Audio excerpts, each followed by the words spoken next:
Bonjour, alors voilà un petit tutoriel sur la façon d'utiliser la fonction Import Range de Google Sheets. Ici par exemple, pour permettre aux élèves de construire de façon collaborative une table de destinée. Donc mon écran est partagé en deux. À gauche, j'ai le fichier dont disposent les élèves. À droite, j'ai la table de mobilité brute qui devrait se construire progressivement. Je vais commencer par entrer la formule, donc import, et vous voyez que tout de suite on me propose donc différentes solutions dont import range. Sur la gauche, vous avez une petite aide, il vous suffit de cliquer dessus et vous pouvez comme ça voir un petit peu quelle est la syntaxe de la formule. Donc dans un premier temps, vous voyez qu'on met l'adresse du fichier dans lequel se trouve la cellule à importer et ensuite donc tout simplement les coordonnées de la cellule. Donc ici j'ai bien donc l'adresse en question du fichier que je veux partager, donc je vais le copier et je vais simplement coller cette adresse là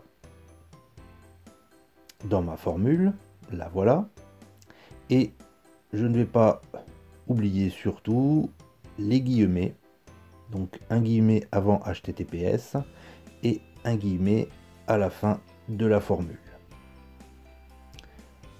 Il me faut un point virgule.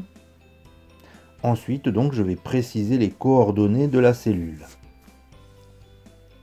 Alors je suis bien sur la ligne agriculteur exploitant et donc elle se trouve en D5, la première cellule, et comme bien entendu je veux la ligne entière, je vais aller chercher les coordonnées de la dernière cellule que les élèves auront calculé. Il s'agit des ouvriers, donc en I5. D5, 2 points, I5.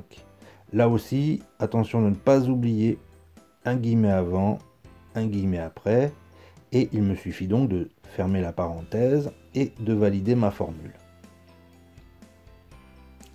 Voilà, ma formule est validée.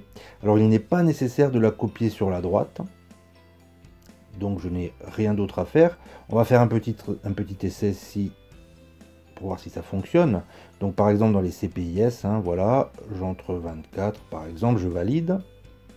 Et vous voyez que peu de temps après, en principe, voilà, 24 devrait apparaître dans la case correspondante au CPIS. Même chose si je m'occupe des professions intermédiaires, 18. Peu de temps après, voilà, j'ai le 18 qui apparaît bien dans ma case profession intermédiaire. Alors ma formule pardon, se trouve dans cette cellule. Eh bien, il me suffit simplement de dérouler jusqu'en bas. Voilà, pour copier simplement la totalité de la formule.